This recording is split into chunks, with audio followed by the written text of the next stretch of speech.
नमस्कार, झारखंड समाचार में आप सबों का स्वागत है। आइए जानते हैं आज की ताजा खबरों को। इससे पहले आपने चैनल को सब्सक्राइब नहीं किया है तो प्लीज चैनल को सब्सक्राइब कर बेल आइकन को प्रेस कर दीजिए ताकि खबरों का अपडेट आपको मिलता रहे। आइए बढ़ते हैं खबरों की ओर।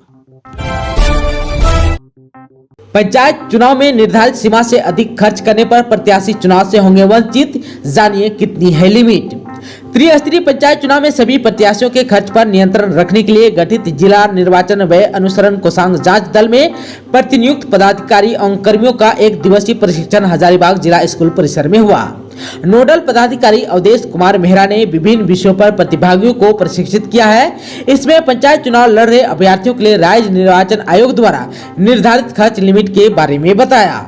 आप सबको बता दूं कि वार्ड सदस्य के लिए 14,000, मुखिया के लिए 85,000, पंचायत समिति सदस्य के लिए 71,000 और जिला परिषद सदस्य के लिए 2,14,000 खर्च सीमा तय किया है। पंचायत चुनाव को लेकर इस प्रशिक्षण शिविर में सभी प्रशिक्षणार्थियों को बताया गया कि वे अपनी क्षेत्राधिकार क्षेत्रों में चुनाव लड़ रहे अभ्यर्थियों की निर्धारित सीमा के अंदर खर्च करने की जानकारी रखें। नोडल पदाधिकारी ने बताया कि निर्धारित समय से अधिक खर्च होने पर प्रत्याशी की अभ्यर्थता समाप्त की जा सकती है। वहीं भविष्य में चुनाव लड़ने पर रोक लग सकता है। कहा कि पंचायत चुनाव से जुड़े पदाधिकारी इन प्रत्याशियों की खर्च सीमा पर पैनी नजर बनाए रखेगी। साथ ही बताया गया कि इस चुनाव में प्रत्याशियों की गतिविधियों पर भी नजर रखी जाएगी। झारखंड में 1256 केंद्रों पर आज से होगी 9वीं की बोर्ड परीक्षा। कक्षा 9वीं की बोर्ड की प्रथम चरण की परीक्षा 5 मई यानी आज से होगी। जैक ने परीक्षा की तैयारी पूरी कर ली है। राज्य के 1256 केंद्रों पर परीक्षा ली जाएगी। परीक्षा में लगभग 4,50,000 परीक्षार्थी शामिल होंगे। प्रथम चरण की परीक्षा OMR सीट पर ली जाएगी। परीक्षार्थियों को मुख्य 5 में से 4 विषय में पास होना अनिवार्य है। परीक्षार्थियों को प्रश्न पत्र पढ़ने के लिए 15 मिनट का अतिरिक्त समय दिया जाएगा। आंतरिक मूल्यांकन स्कूल स्तर पर होगी। आंतरिक मूल्यांकन का अंक अपलोड करने की तिथि अभी घोषित नहीं की गई है। झारखंड के 125 +2 स्कूलों में शुरू होगा नामांकन। राज्य के 125 नव उत्क्रमित +2 विद्यालयों में इस वर्ष नामांकन शुरू होगा। इन विद्यालयों को हाई स्कूल से +2 में अपग्रेड किया गया है। विद्यालयों में इंटर स्तर पर साइंस, कॉमर्स और आर्ट्स तीनों संकाय की पढ़ाई होगी। इन विद्यालयों में नामांकन शुरू होने से राज्य में +2 विद्यालयों की संख्या 535 हो जाएगी। आप सबको बता दो कि अब तक 510 स्कूलों में इंटर की पढ़ाई होती थी। झारखंड के कई जिलों में 10 मई तक बारिश की संभावना, गर्मी से मिलेगी राहत। झारखंड में इन दिनों मौसम का मिजाज बदला बदला सा दिखने को मिल रहा है। बारिश हो जाने के कारण लोगों को गर्मी से राहत मिल रही है। वहीं राज्य के कई जिलों में आगामी 10 मई तक बारिश की संभावना है। बुधवार को दोपहर बाद रांची समेत कई जिलों में बारिश हुई। इससे मौसम खुशनुमा हो गया। आप सबको बता दूं कि बुधवार को तेज हवा के साथ राज्य के कई इलाकों में बारिश हुई। मौसम केंद्र रांची ने पूर्व अनुमान किया है कि आगामी 10 मई तक बारिश हो सकती है। बारिश होने से लोगों को गर्मी से राहत मिलेगी।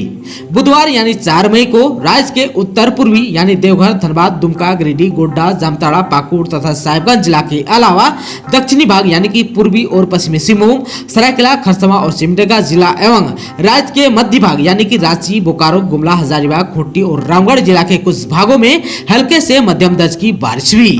वहीं राज्य में अगले 5 दिनों के दौरान अधिकतम तापमान में कोई बड़े बदलाव की संभावना नहीं है। मौसम केंद्र रांची ने पूर्व अनुमान जताया कि 5 और 6 मई को राज्य के उत्तर पूर्वी, दक्षिणी तथा मध्य भागों में कुछ स्थानों पर हल्के से मध्यम दर्ज की बारिश की संभावना जताई है। वहीं 7 मई को राज्य के उत्तर पूर्वी तथा दक्षिणी पूर्वी भागों में कहीं कहीं हल्के से मध्यम दर्ज की बारिश की संभावना जताई है।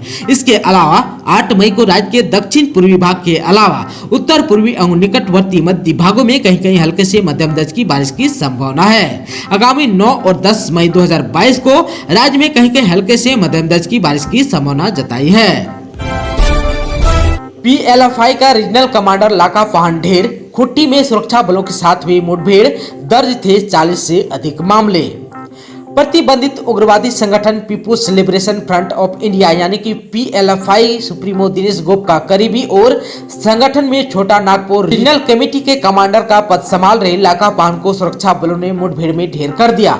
मुरहू थाना क्षेत्र के इंदी पीड़ी पंचायत के कोटा गांव के पास जंगल में बुधवार की सुबह सुरक्षा बलों के साथ उग्रवादी संगठन की मुठभेड़ हुई। इस दौरान 60 राउंड से अधिक गोलियां चली। इसमें लाका पाहन मारा गया। हालांकि दस्ते के दूसरे सदस्य फरार होने में सफल रहे। जानकारी के अनुसार कोटा गांव में मंगलवार को मंडा पूजा का आयोजन किया गया था। मेला में रात को लाका पहन अपने दस्ते के साथ छऊ नाच देखने पहुंचा था। इसकी जानकारी पुलिस को मिली थी। जानकारी पुख्ता करने के बाद पुलिस ने भी अपनी रणनीति बनाई और जाल बिछाकर उसे मार गिराया। झारखंड के स्कूलों में डीसी द्वारा समय बदलने का आदेश वापस, अब इतने बजे तक चलेगी क्लास।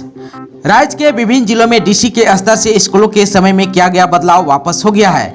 जिलों ने मंगलवार की देर शाम जारी किया गया पत्र रद्द कर दिया। स्कूली शिक्षा एवं साक्षरता विभाग के सचिव ने मंगलवार को विभिन्न जिलों के शिक्षा पदाधिकारियों के साथ वीडियो कॉन्फ्रेंसिंग की और स्कूल के समय में किए गए बदलाव की जानकारी ली। शिक्षा पदाधिकारियों द्वारा दी गई जानकारी के बाद शिक्षा सचिव ने कई जिलों के डीसी से बात की और उन्हें स्कूल के समय में किए गए बदलाव से हो रही परेशानी के बारे में बताया। इसके बाद उपायुक्तों ने पत्र रद्द कर दिया। अब स्कूल फिर से सुबह 6 से 12 बजे तक संचालित किया जाएगा। आप सबको बता दूं कि गर्मी को देखते हुए जिलों में डीसी के स्तर से स्कूलों के समय में बदलाव किया गया था। जिन जिलों में स्कूलों के समय में बदलाव किया गया था वहां सुबह 6 से 10:30 बजे तक स्कूल संचालित करने का निर्णय लिया गया था। झारखंड पंचायत चुनाव में सुप्रीम कोर्ट के हस्तक्षेप से साफ इनकार, याचिका खारिज की, अब समय पर होंगे चुनाव। सुप्रीम कोर्ट ने झारखंड पंचायत चुनाव में हस्तक्षेप करने से साफ इनकार कर दिया। सर्वोच्च अदालत में पंचायत चुनाव में ओबीसी आरक्षण को लेकर याचिका दायर की गई थी। याचिका पर सुनवाई के दौरान अदालत ने अपने पहले के आदेश के आलोक में हस्तक्षेप करने से मना कर दिया। आप सबको बता दें कि पंचायत चुनाव को लेकर झारखंड में प्रक्रिया भी शुरू हो गई है। प्रत्याशियों ने नामांकन दाखिल करने के बाद प्रचार प्रसार भी शुरू कर दिए हैं। झारखंड पंचायत चुनाव में ओबीसी आरक्षण को लेकर दायर की गई याचिका को खारिज करते हुए सर्वोच्च अदालत ने कहा कि चूंकि राज्य में पंचायत चुनाव की प्रक्रिया शुरू हो गई है, इसलिए अदालत इसमें फिलहाल कोई हस्तक्षेप नहीं करेगी। कोर्ट ने आगे कहा कि भविष्य में होने वाले चुनाव के लिए ट्रिपल टेस्ट कराकर ओबीसी आरक्षण की प्रक्रिया को अपनाया जा सकता है। आप सबको बता दें कि सुप्रीम कोर्ट में सांसद चंद्र प्रकाश चौधरी की ओर से याचिका दायर की गई थी। झारखंड में 4 चरणों में त्रिस्तरीय पंचायत चुनाव कराए जा रहे हैं, लेकिन इसमें ओबीसी को आरक्षण नहीं दिया गया है। ओबीसी आरक्षण को लेकर ही उन्होंने याचिका दायर की थी। झारखंड पंचायत चुनाव में जमशेदपुर के 10 सीटों पर निर्विरोध चुने गए उम्मीदवार, जानिए अब इनकी कब होगी आधिकारिक घोषणा। जमशेदपुर में पंचायत चुनाव 2022 के तीसरे चरण में 10 पंचायत समिति सदस्य मंगलवार को निर्विरोध हो गए। इनमें पोटका के 5, पटमदा के 3 और बोड़मा के 2 सदस्य शामिल हैं। 10 सीटों पर एकल नामांकन के कारण वे निर्विरोध हो गए हैं। हालांकि इसकी आधिकारिक घोषणा नहीं की गई है। नाम वापसी के बाद ही इनकी घोषणा होगी। मुख्यमंत्री मेधा छात्रवृत्ति फॉर्म भरने की तिथि बढ़ी। मुख्यमंत्री मेधा छात्रवृत्ति परीक्षा के लिए फॉर्म जमा करने की तिथि बढ़ा दी गई है। विद्यार्थी अब 21 मई तक फॉर्म जमा कर सकते हैं। 28 मई तक डीओ से फॉर्म सत्यापित कर सकते हैं। फॉर्म जमा करने की तिथि पहले 30 अप्रैल तक निर्धारित की गई थी।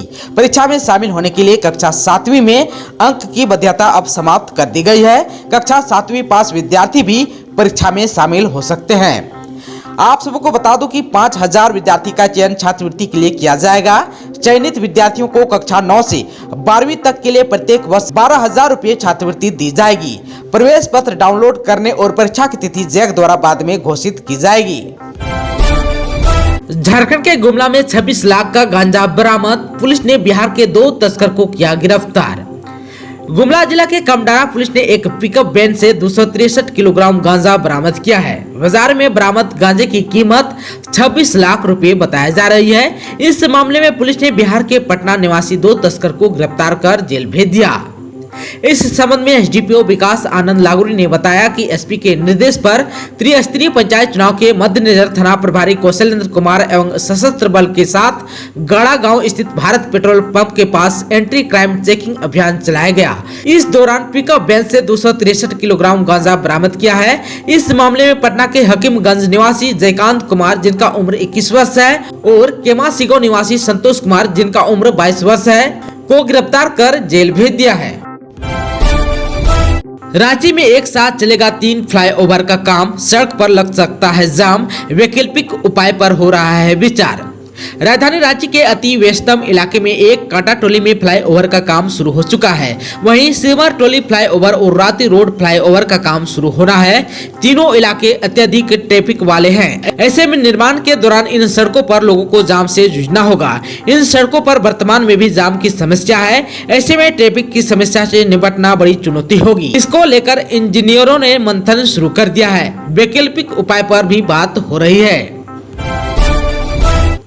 दोस्तों, अभी तक आपने चैनल को सब्सक्राइब नहीं किया है तो प्लीज चैनल को सब्सक्राइब कर बेल आइकन को प्रेस कर दीजिए ताकि खबरों का अपडेट आपको मिलता रहे। इसके साथ ही आज की खबरों में बस इतना ही। हमें दीजिए इजाजत। नमस्कार।